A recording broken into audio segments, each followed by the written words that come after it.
गणेशोत्सव बड़ी धामधूम से सब जगह मना रहे हैं लोग, भक्तिपूर्ण से उत्सव कर रहे हैं। सर्वत्र आनंद उल्लास होता है। गणेश जी तो कब आए थे इस पृथ्वी पे? दीर्घ काल के बाद जब हम गणेश जी को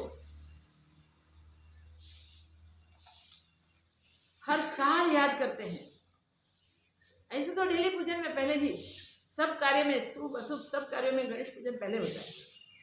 और इन दिनों में गणेश पूजन का विस्तार बहुत बड़ा है। इस युग में ये बहुत मान्य उत्सव हो गया है। पहले ज्यादा करके महाराष्ट्र में था, विस्तार होते होते होते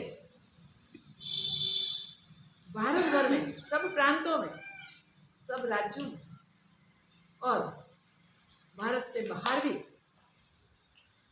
ये उत्सव मना रहा है। क्यों?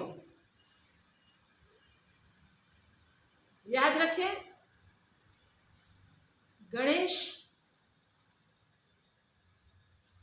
गुणों के दाता है।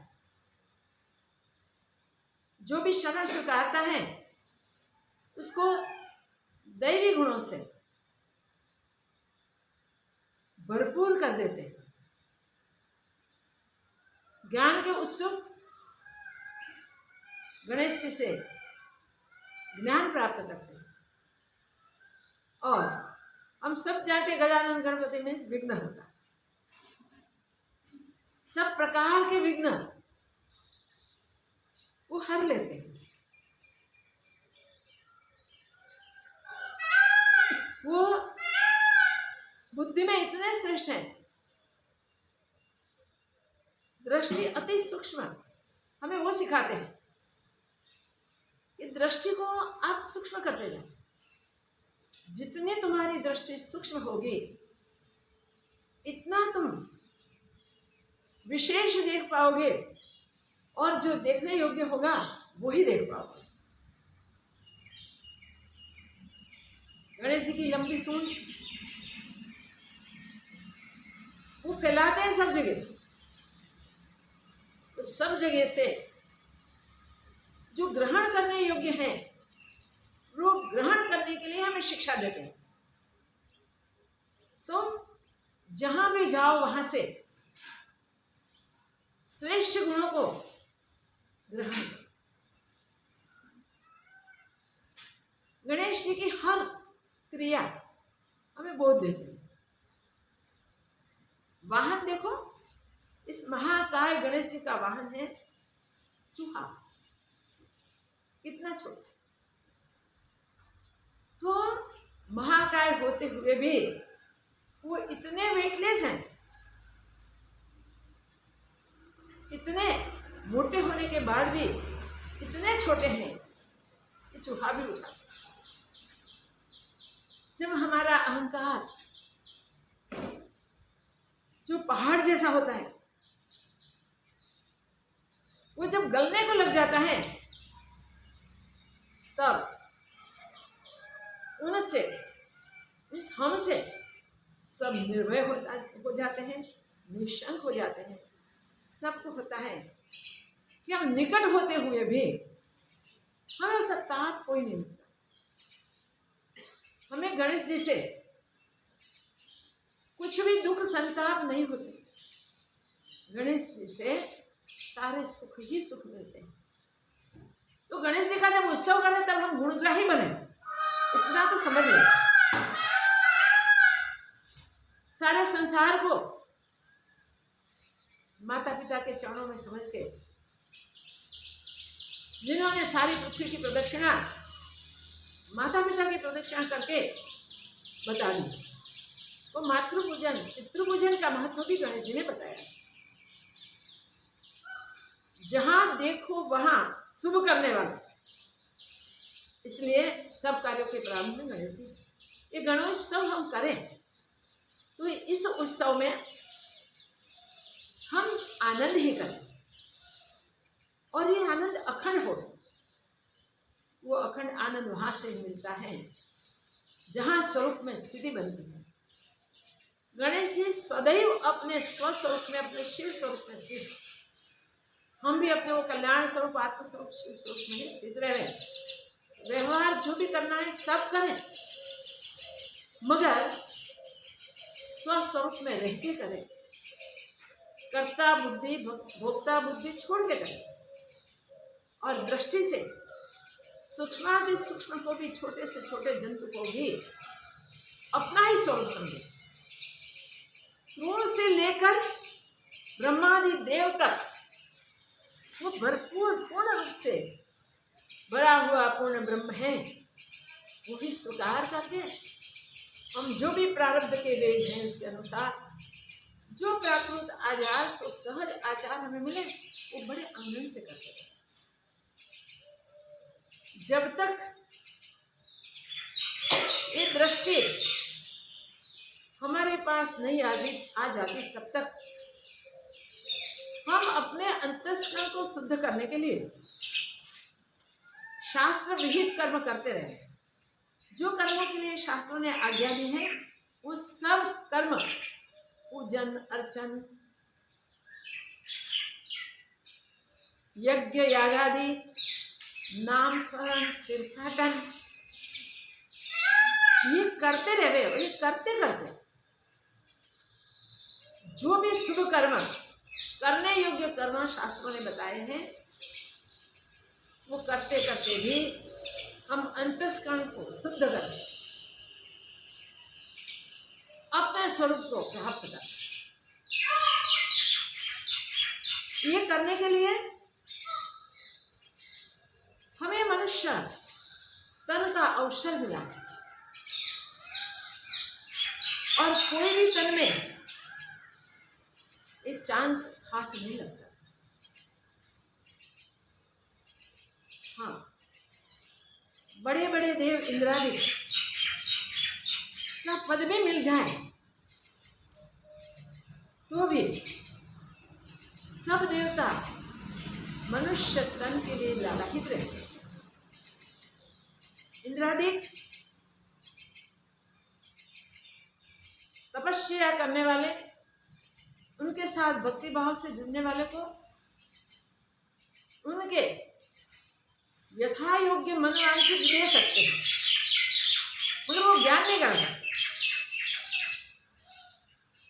ज्ञान प्राप्ति के लिए तो हमें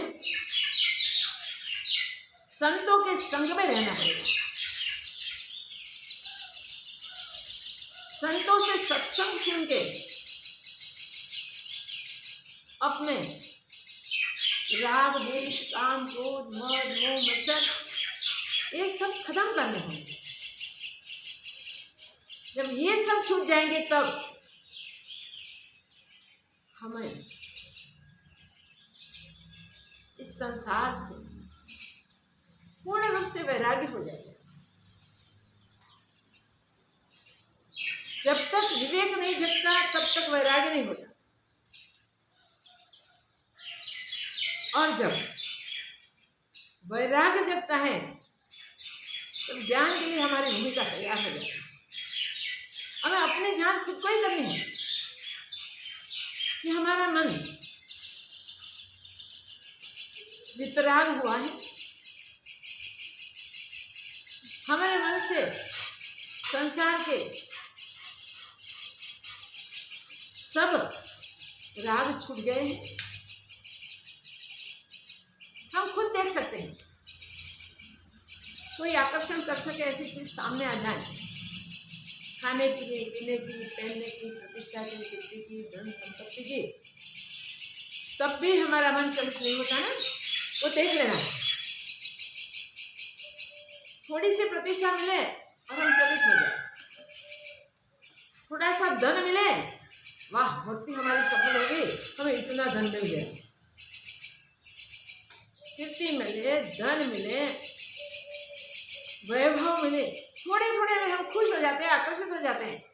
और उसी के उद्देश्य से ही हम भक्ति भी करते हैं। भक्ति का उद्देश्य ज़्यादा करके लोगों का यही होता है कि पुत्र परिवार अच्छा होवे,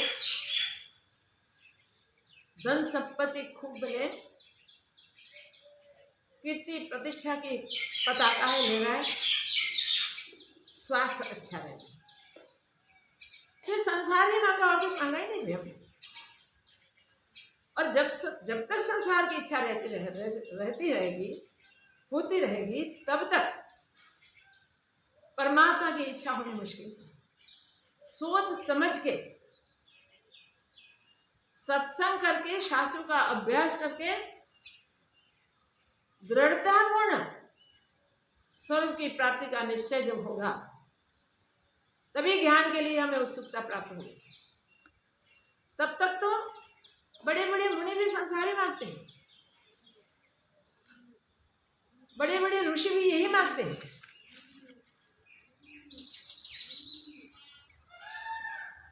ब्राह्मण कुल मिल जाए मनुष्य जन्म में, तो पूर्व की उपासना अच्छी सी होती है तब मिलती। मगर द्विज होने के बाद भी जो वास्तव में करना है वो ना होवे तो ब्राह्मण होते हुए भी हम जन्म जन्मांतरों में भटक सकते हैं। ब्रह्म का सतत चिंतन करें, ब्रह्म में सतत रमण करें, ब्रह्म भाव से ही अपनी पल पल व्यतीत करें, वही ब्राह्मण हो सकते हैं। और ऐसे जो जीते हैं वो अन्य कुल में पैदा हुए हैं तब भी वो ब्राह्मण कहलाते हैं और ब्राह्मण से ही श्रेष्ठ हो जाते हैं। तो ये हम बराबर ध्यान रखें कि हम जहां भी हैं, जिस कुल में हैं, जिस जाति में हैं, अगर मनुष्य तन में है तो पुरुषार्थ ज्यादा कम करना पड़ेगा, मगर आवश्यक पुरुषार्थ करने से हम ब्रह्मानुभूति कर सकते हैं, स्वरूपानंद ले सकते हैं, जीवन मुक्ति की मौज का अनुभव, उसमें स्थिति प्राप्त कर सकते हैं। अब मनुष्य जन्म तो मिल ही चुका है, तो ब्रह्म ज्ञान के लिए हम चाहे तो ईश्वर दत्त अधिकार लेके आए हैं और अपने पुरुषार्थ से उन अधिकार को हम प्रतिष्ठित कर सकते हैं। बस पुरुषार्थ ही सब कुछ है। हम कहते हैं कृपा हो जाए और हमारा काम हो जाए। राम और कृष्ण आए तब क्या उसकी दृष्टि में भेद था कोई? वो तो सब पे कृपा करने के लिए आए थे, सबका उद्धार करने के लिए आए थे और उन्होंने सबका उद्धार भी किया। मगर जिसने सही पुरुषार्थ किया, परमात्मा स्वरूप की स्वीकृति और परमात्मा के शरण में उनका उद्धार हो सका। मनुष्य तन पाने के बाद भी कौरवों के क्या हाल हुए देखें। हम जब तक परमात्मा स्वरूप का सच्चा स्वीकार नहीं कर सकते, तब तक खुद परमात्मा प्रकट हो जाए, निर्गुण निराकार साकार बन के हमारे सामने आ जाए, तो हम खाली हाथ जाएंगे। हम ये न हुए, इसलिए हमें जीवन की प्रत्येक पल का सदुपयोग करना है। जिसने वो सदुपयोग किया है, वो चाहे संसारी है, चाहे संसार की भी अपेक्षा करता है, तो भी इसका परमात्मा के साथ जुड़ना ऐसा अनन्य होता है जिससे वो लाभ मिलता ही है सर्व प्रकार। कई बार सत्संग में बात होती है कि ब्रह्म ज्ञान में संसार के सुख वैभव, संसार की चीजों की प्राप्ति बाय प्रोडक्ट है, तो मिलके ही रहते हैं, मगर हमारे पास धैर्य नहीं होता। ज्ञान मार्ग में आप चले हैं, ज्ञान मार्ग से चलित हो जाएगा। ज्ञान मार्ग को शुष्क समझने वाले सही रूप से ज्ञान मार्ग को पहचान नहीं सकते। जितना आनंद ज्ञान में है इतना आनंद और कहीं भी नहीं है। अब पूजा पाठ भक्ति सब करो, कितने समय के लिए कर पाएंगे? अखंड तो ज्ञान स्वरूप में ही स्थित हो सकते हैं। तो जो उत्सव आज कलयुग में मना रहे हैं सारे, वो सब उत्सव ज्ञान प्राप्ति के लिए होते हैं, मगर उसमें हम रुक जाए और भगवान के पास मांगे, उसमें हम बंधन में पड़ जाए, ऐसी मांग हमारे नहीं होनी चाहिए। उत्सव करो, भगवान के सब रूपों से प्रीत करो, जो रूप में ज्यादा प्रीत है उसके लिए जो भी हो सके इतना सब भक्ति भाव से करो। बड़े बड़े उत्सव करो, महोत्सव जरूर करो, मगर लक्ष्य याद रखो। जब तक लक्ष्य में याद नहीं होता है तब तक हम सही भाव से, सच्चे भाव से परमात्मा की सच्ची उपासना नहीं कर सकते, परमात्मा के सच्चे स्वरूप को प्राप्त नहीं कर सकते। जान भी नहीं सकते तो प्राप्त करने की बात तो देर। वाड़े पंथ संप्रदाय में ऐसे गिर गए हम कि हम बस इसी में ही रुक जाते हैं और ये मर्यादा से जो अमर्याद अपना स्वरूप है उसको पा नहीं सकते, वहां तक पहुंच नहीं सकते। याद रखो, अमर्याद स्वरूप है जिसमें कोई मर्यादा नहीं, कोई संप्रदाय नहीं, कोई पंथ नहीं, सिर्फ एक ही आत्मधर्म जिसमें सूक्ष्माति सूक्ष्म जंतु भी आ गए और महत से महत महाकाय प्राणी भी आ गए, जिसको अपना परमात्मा समझे, जिसको अपना आत्मा समझे, अपना आत्मा समझे, जो इस प्रकार का ज्ञान प्राप्त करने के लिए उत्सुक हैं, वो सबसे श्रेष्ठ ज्ञानी है और श्रेष्ठ भक्त भी। समय में परमात्मा को देखना इससे बड़ी भक्ति और क्या हो सकती है? कोई रूप ऐसा नहीं है जो परमात्मा ने न लिया। आदिकाल में देखो, जब कुछ नहीं था, कल्प के अंत में जब सब जीव पूर्ण ब्रह्म परमात्मा में समा जाते हैं, ब्रह्म के सिवा कुछ भी बाकी नहीं रहता, तब फिर से जब सृष्टि उत्पन्न होती है तब तो कहां से ये सब बना, कहां से उपजे, किसने उपजाए? जब ब्रह्म ही ब्रह्म परिपूर्ण है तो ब्रह्म में ही इस सृष्टि का प्रारंभ हुआ और सृष्टि विस्तार को भी प्राप्त कर दिया।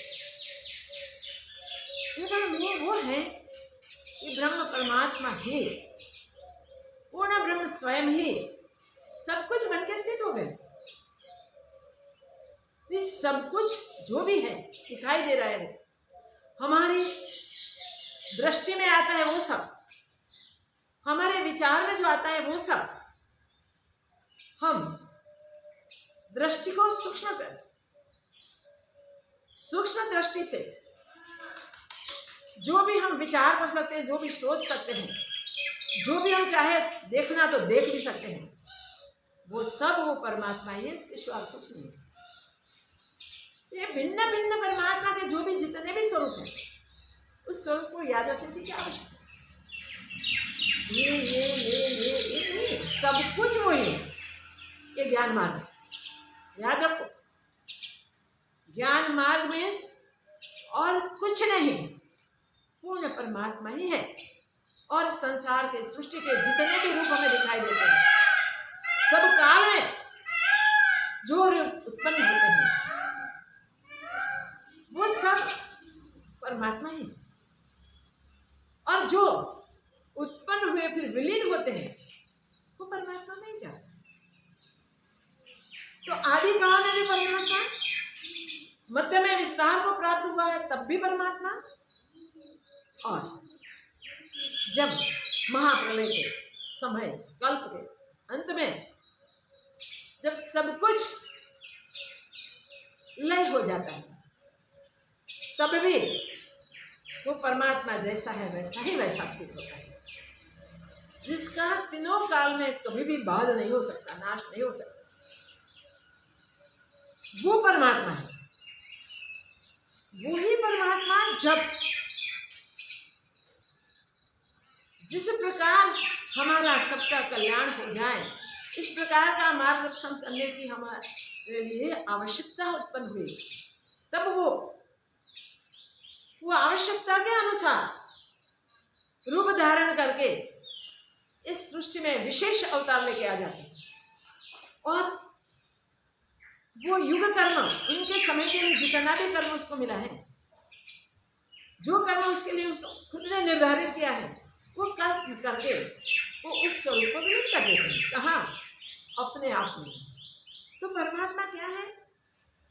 हम सब जानते हुए भी ऐसी पकड़ों में, ऐसी जकड़ों में आ गए हैं कि हम वास्तविक जो स्वरूप है अपना, वहां तक पहुंच नहीं पाते। वहां तक पहुंचते पहुंचते कई बाधाएं आ जाती है। किसी को ज्ञान मार्ग में चलते चलते दिखता है कि ये तो पूरी शुष्कता है, ये सूखा सूखा सब लगता है, इसमें आनंद नहीं आता। ज्ञान मार्ग में जो आनंद है, याद रखे, ऐसा आनंद और कहीं नहीं है। प्रीत करो सारे संसार में, सबके साथ प्रेम से, आनंद से, उल्लास से रहो, और हर परिस्थिति में उन परमात्मा को मत भूलो जो आनंद का दाता है। तो हर प्रसंग, हर उत्सव, हर समय, हर कार्य आनंद सभर, प्रेम सभर बनेगा। वही करना है। कुछ ना मिले तो हम शुष्क हो जाए। ज्ञान मार्ग में चलने वाले भी कभी कभी संसार की अपेक्षा करते हैं, मगर संसार की अपेक्षा करते ये भी संसार से उपरत रहे ऐसे भी महापुरुष इस संसार में होंगे। ऐसा एक दृष्टांत है। शिलाद नाम के एक बुदेव थे, ब्राह्मण थे। वो पूर्व कर्म के अनुसार प्रज्ञा चक्षु थे, उससे चक्षु चले गए, मगर वो जुड़े से परमात्मा से जुड़कर परमात्मा की अहर्निश ज्ञान में भक्ति करने के लिए प्रयत्नशील थे। मगर एक बार उसको एक विचार आया कि मेरे पास संतान नहीं,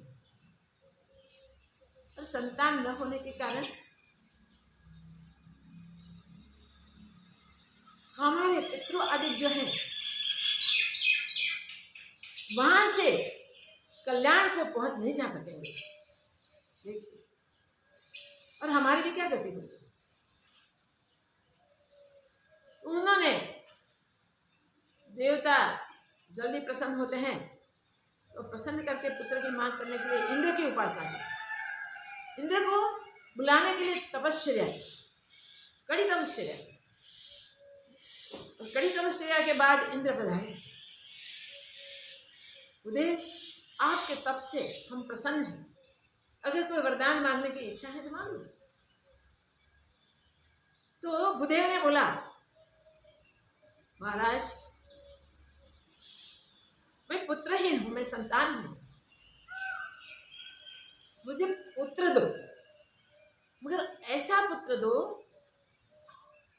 जो अजन्मा हो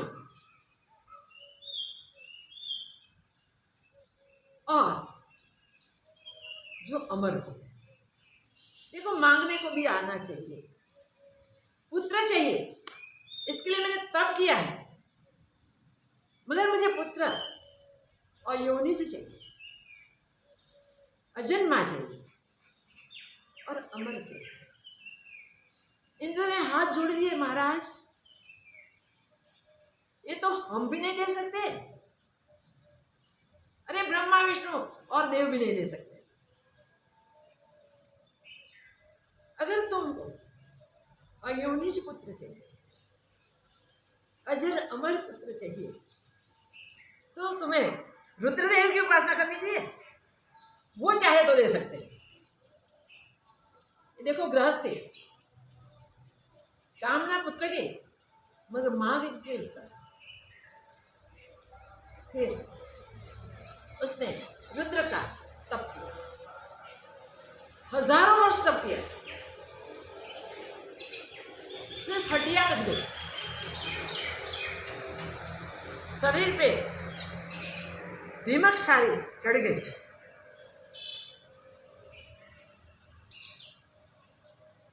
छोटे छोटे जीव जंतु सब रहने लगे, चिड़िया अपने घोंसले बनाने लगे, सब रहने आनंद करते थे सब।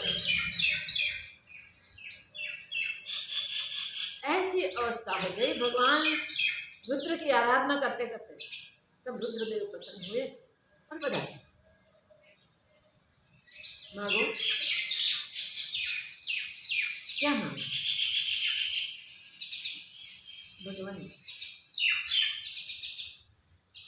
एक ही मांगो, पुत्र चाहिए, मगर वो पुत्र अजन्म और अमर होना चाहिए। भगवान रुद्र कहते हैं, ठीक है तुम्हें तपस्या से नहीं पसंद, मगर तुमने ऐसा अनुत्तम, ऐसा सर्वोत्तम वर मांगा है कि संसार में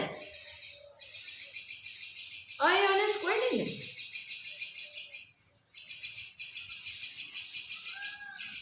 सिर्फ तुम देख लो सारा संसार, मुझे ही तेरे पुत्र के रूप में आना पड़े।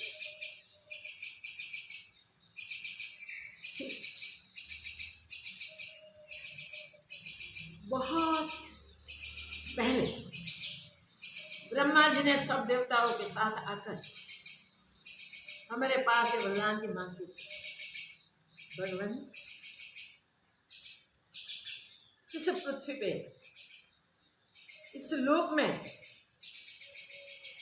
आप जन्म धारण कीजिए। और मैंने उनको वरदान भी दे दिया था, ठीक समय आते मैं जरूर इस संसार में प्रकट हो जाऊंगा। मनुष्य तन से आने के लिए जब आपकी मांग है तब समय मिलते नहीं। अब ये योग हुआ है, तुमने ऐसी मांग की है तो मैं जरूर तुम्हारे पास।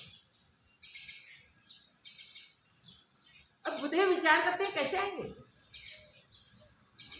इसके लिए मुझे एक बड़ा यज्ञ करना चाहिए। लाद ने एक दिव्य यज्ञ का आरंभ किया,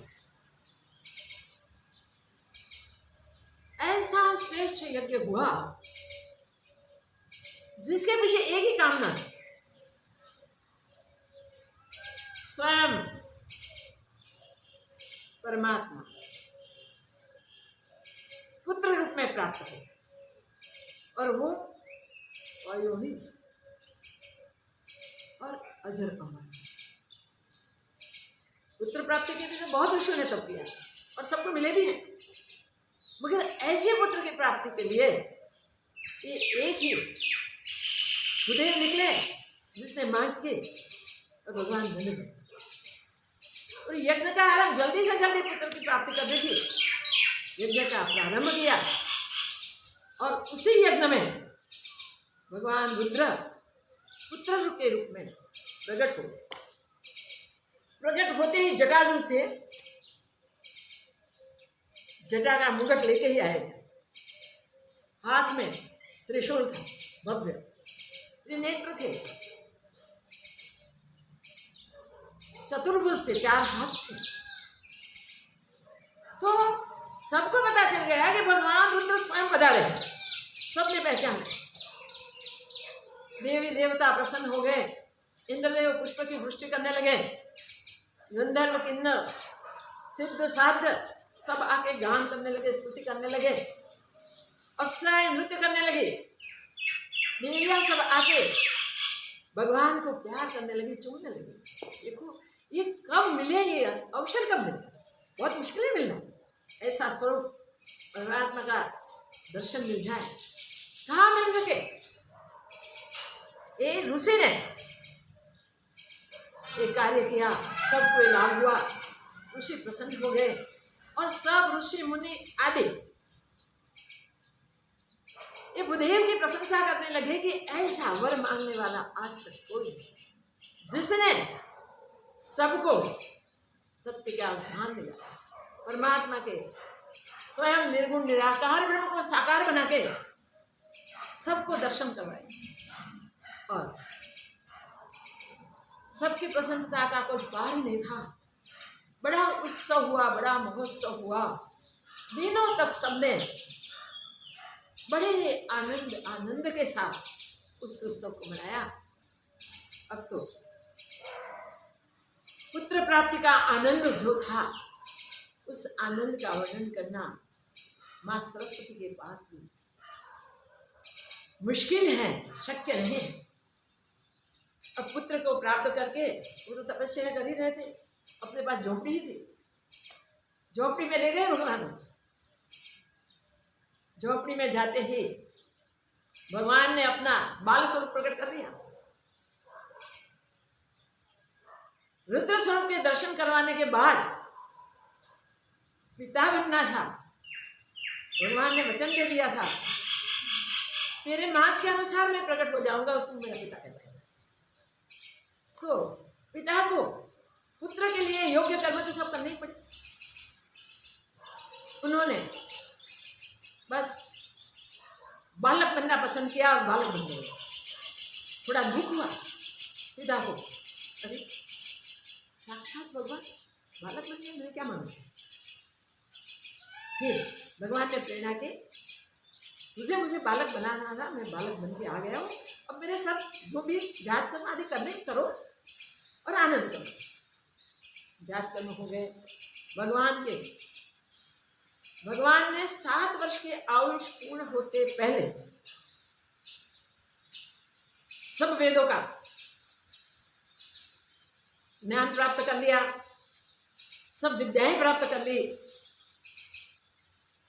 संसार में जो सब श्रेष्ठ विद्याएं वो सब 7 अश्व विद्या, गज विद्या, धनुर्विद्या, जो भी विद्याएं सारी विद्याओं प्राप्त कर ली।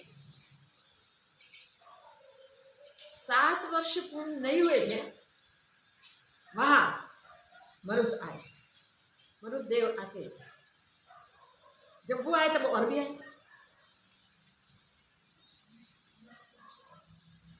ब्रह्मदेव को कहा कि आपके पुत्र को प्राप्त करके, उसके दर्शन करके हमें बहुत आनंद हो रहा है। 7 साल की आयु पूर्ण नहीं हुई है तब तक तो वो तो पूर्ण ज्ञानी नहीं, मगर दुनियावी रीत से सब ज्ञान से पारंगत हो गए। अब एक बात का बहुत दुख हो रहा है। राज ने बोला क्या? बोले अब आपके पुत्र की आयु सिर्फ 1 साल की बची। ब्राह्मण टूट पड़े, मूर्छित हो गए, गिर पड़े। 1 साल की आयु, ये कैसा हो सके?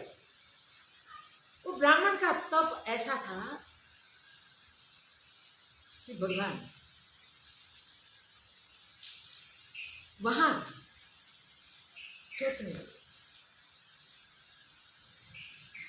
जिसने सबको आनंद दिया उसको शोक क्यों हो गया? उसको शोक क्यों हो गया?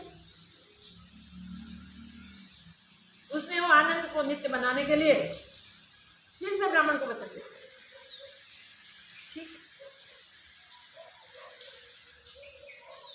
उन्होंने नंदी का स्वरूप ले लिया, शरीर बदल दिया। जिस शरीर की आयु सिर्फ 8 साल की थी, वो शरीर की जगह उस सबको आनंद देने वाले नंदी। देखिए नंदी कैसे आए, किस प्रकार आए।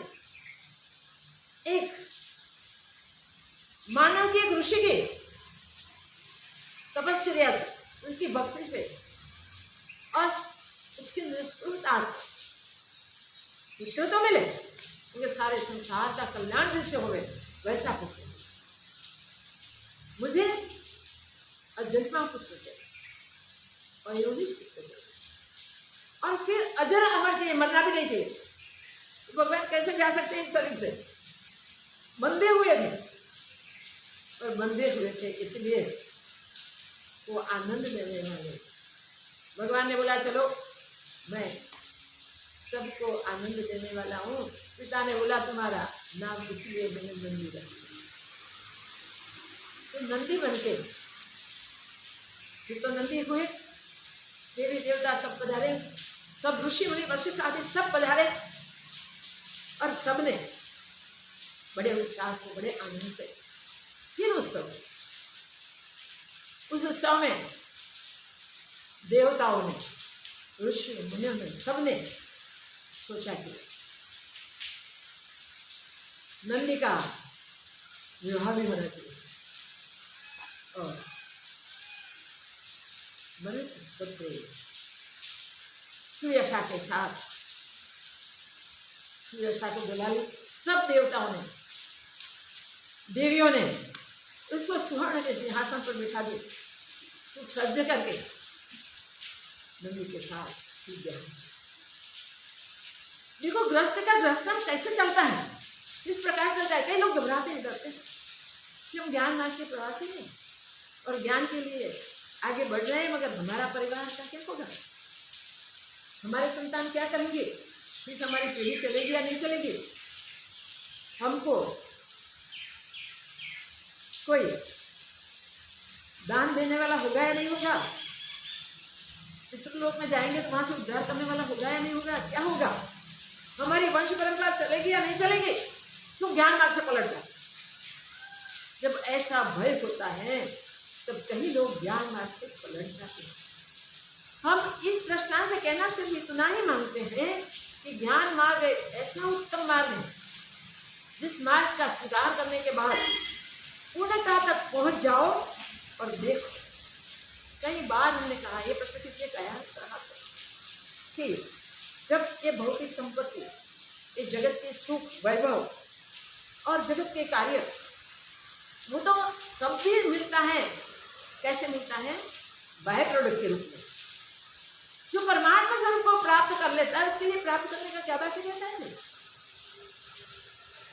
ये दृष्टांत मैंने शॉर्ट कर दिया है समय के लिए, मगर याद रखिए ये ब्राह्मण को मांगना कितना उत्तम है, कितना उत्तम मांगा, सर्वोत्तम मांग के उसने सबका कल्याण किया, सबके लिए दृष्टांत।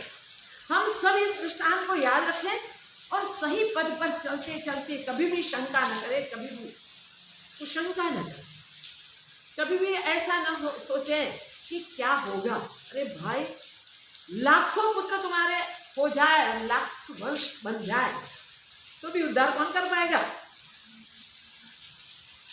तुम्हारा। ऐसा ही ज्ञान मार्ग होना चाहिए जिस ज्ञान मार्ग में तुम भी अब अजर अमर हो जाओ और अपने स्वस्वरूप में हमेशा हमेशा के लिए स्थित हो जाओ। वो पितृ का कैसे उद्धार, जिसका पुत्र अनयोनि हो गए, योनि रहित हो गए, जो अजर अमर हो गए, उसका पिता क्या जन्म में जा सके, उसके पितृ और जन्म में जा सके। अरे भाई, हम सब वो स्वरूप को प्राप्त करके आए हैं जो स्वरूप में अब मरना नहीं तो जन्म भी नहीं। याद रखो, अब तो मृत्यु को जीत लेना है वे, और उसका उल्लास आनंद उत्सव करना है। जिसने मृत्यु को जीत लिया वो अजर अमर, और वो अजन्मा हो गया। फिर वो जन्म धारण नहीं करेगा, वो अशरीरी बन गया। वो तो सारा जो भी कुछ है वो सब बन गया, स्वयं बन गया। तो हम वो स्वयं स्वरूप को प्राप्त करें, इसी में स्थित रहे, और हम जो मार्ग पे चले हैं वहाँ कभी भी शंका न करें, कभी भी डाउट न करें। भक्ति मार्ग पसंद है तो जरूर भक्ति मार्ग से चलो, पर ज्ञानी भक्त को जाना, न जिज्ञासु रहना, न आर्थ बनना, न अर्थार्थी बनना। ज्ञानी भक्त ही बनना जिसमें परमात्मा स्वरूप मेरा अपना है, और ये सब कुछ जो है वो सब मैं ही। सर्वात्मा बन के परमात्मा स्वरूप में हमेशा स्थित रहने के लिए एक ज्ञान मार्ग, भक्ति से उस ज्ञान मार्ग में हम जा सकते हैं, योग से भी हम इस ज्ञान मार्ग में जा सकते हैं, और ज्ञान पथ पे चलने के बाद भी भक्ति योग ज्ञान तीनों का समन्वय एक साथ हो सकता है। इसलिए कभी भी डाउट न करें इस मार्ग का। इस शॉर्टेस्ट वे है भाई, पूर्ण ब्रह्म परमात्मा को सर्वत्र सर्व में स्वीकार करना, और बड़े प्रेम से, बड़े आनंद से अपने अहंकार को मिटा के अपने वो स्वरूप, जो स्वरूप अजर अमर अविनाशी, उसी में हमेशा हमेशा के लिए स्थित रहना है, जहाँ कल्प का अंत भी अंत नहीं आ सकता, महाप्रलय भी वहाँ स्पर्श नहीं कर सकते। काकभूषण जी महाराज का दृष्टांत हमारे सामने, जब वशिष्ठ महाराज पूछते हैं तब काकभूषण जी कहते हैं बहुत सारे प्रलय हमने देख लिए,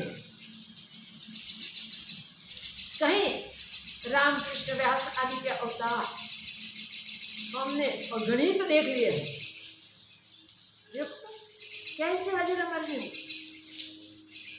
हम भी वैसे अजर अमर होने के लिए अपने आत्मस्वरूप से हमेशा हमेशा के लिए स्थिर हो जाने के लिए इस स्वरूप का स्वीकार करें, सर्व ब्रह्म का, और सर्वोपरि गाते गाते आनंद उल्लास करें। इसमें जो उत्सव मनाता है, जो महाउत्सव होता है, ऐसा महाउत्सव और कोई जगह पे नहीं होता। हम परमात्मा को प्रार्थना करें, उसी ब्रह्म को, इस सब उसी स्वरूप को प्राप्त करके इसी में हमेशा हमेशा से हो जाए। देखिए आज सारी रात भरपूर बारिश हुई है, लगता था कि सत्संग होना पूरा हो जाएगा, मगर आरती और सत्संग के लिए बारिश रुक गई। अब सत्संग पूरा होते थोड़ी थोड़ी बारिश शुरू है, जब भी वो पूरा करवा लेंगे हम अब जब करेंगे महामृत्यु। ये अजन्मा अजय अमर पुरुष वो बालक था, उसने सुना कि मेरी 1 साल की आयुष है। तब देवताओं ने सबने महामृत्युंजय मंत्र का जप किया। 1.25 लाख महामृत्युंजय जप के साथ दुर्वा की आहुति दे दी, यज्ञ किया था, और स्वयं उस पुत्र ने भी, उसने स्वयं भगवान शिव ने, रुद्र ने भी वो रुद्र मंत्र महामृत्युंजय मंत्र का जप किया था। हम ये न भूलें कि जप का क्या महत्व है, जो जप हम कर रहे हैं। ये हमने पहले भी किया, अब भी करेंगे और हमेशा करते हैं। ये महामृत्युंजय जप का इतना महामूल्य है जो शब्दों से कहा नहीं जाता, मगर जो सत्य है वो हमारे सामने कई दृष्टांतों में है। तो आज का जो दृष्टांत है वो ये दृष्टांत है कि महामृत्युंजय जप अजर अमर अविनाशी बना सकता है। तो ये जप उस अजर अमर रुद्र पुरुष के लिए जो शरीर के बंधन में थे, उस शरीर नित्य बनाने के लिए देवताओं ने भी दिया था। उसके लिए दुर्वा का भगवान को 1.25 लाख अर्पण करके यज्ञ किया था, और स्वयं रुद्र ने, नंदी ने भी इस मंत्र का जाप किया था। जो मंत्र हम प्रवेश करते हैं हमेशा करेंगे, और हम भी अजर अमर बनेंगे। ओम पूर्णमदः पूर्णमिदं पूर्णात् पूर्णमुदच्यते पूर्णस्य पूर्णमादाय पूर्णमेवावशिष्यते। ओम शांति शांति शांति।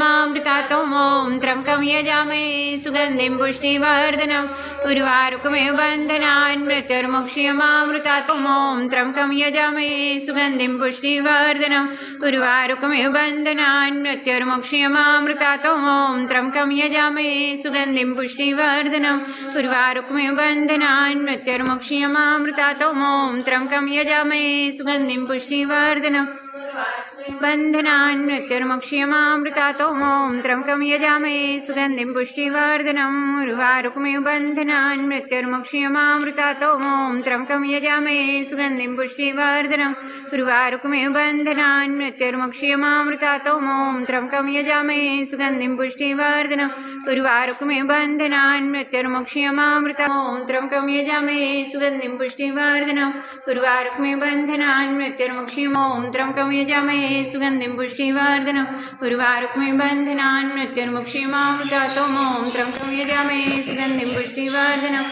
उर्वारुकमिव बन्धनान् मृत्युर्मुक्षीयमामृतातोमों त्र्यम्बकं यजामहे सुगन्धिं पुष्टिवर्धनम् उर्वारुकमिव बन्धनान् मृत्युर्मुक्षीयमामृतातोमों त्र्यम्बकं यजामहे सुगन्धिं पुष्टिवर्धनम् उर्वारुकमिव बन्धनान् मृत्युर्मुक्षीयमामृतातोमों त्र्यम्बकं यजामहे सुगन्धिं पुष्टिवर्धनम् उर्वारुकमिव बन्धनान् मृत्युर्मुक्षीयमामृतातोमों त्र्यम्बकं यजामहे सुगन्धिं पुष्टिवर्धनम् उर्वारुकमिव बन्धनान् मृत्युर्मुक्षीयमामृतातोमों त्र्यम्बकं यजामहे सुगन्धिं पुष्टिवर्धनम् उर्वारुकमिव बन्धनान् मृत्युर्मुक्षीयमामृतातोमों त्र्यम्बकं यजामहे सुगन्धिं पुष्टिवर्धनम् उर्वारुकमिव बन्धनान् मृत्युर्मुक्षीयमामृतातोमों त्र्यम्बकं यजामहे सुगन्धिं पुष्टिवर्धनम् उर्वारुकमिव बन्धनान् मृत्युर्मुक्षीयमामृतातोमों त्र्यम्बकं यजामहे सुगन्धिं पुष्टिवर्धनम् उर्वारुकमिव बन्धनान् मृत्युर्मुक्षीयमामृतातोमों त्र्यम्बकं यजामहे सुगन्धिं पुष्टिवर्धनम् उर्वारुकमिव बन्धनान् मृत्युर्मुक्षीयमामृतातोमों त्र्यम्बकं यजामहे सुगन्धिं पुष्टिवर्धनम् उर्वारुकमिव बन्धनान् मृत्युर्मुक्षीयमामृतातोमों त्र्यम्बकं यजामहे सुगन्धिं पुष्टिवर्धनम्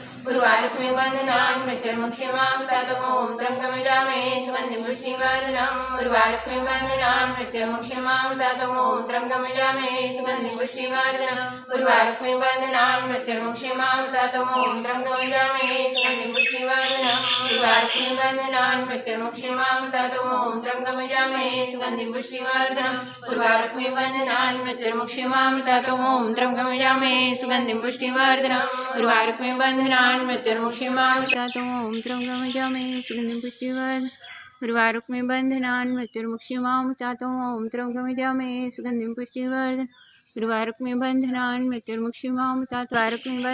मृत्युर्मुक्षीयमामृतातोमों त्र्यम्बकं यजामहे सुगन्धिं पुष्टिवर्धनम् उर्वारुकमिव बन्धनान् मृत्युर्मुक्षीयमामृतातोमों त्र्यम्बकं यजामहे सुगन्धिं पुष्टिवर्धनम् उर्वारुकमिव बन्धनान् मृत्युर्मुक्षीयमामृतातोमों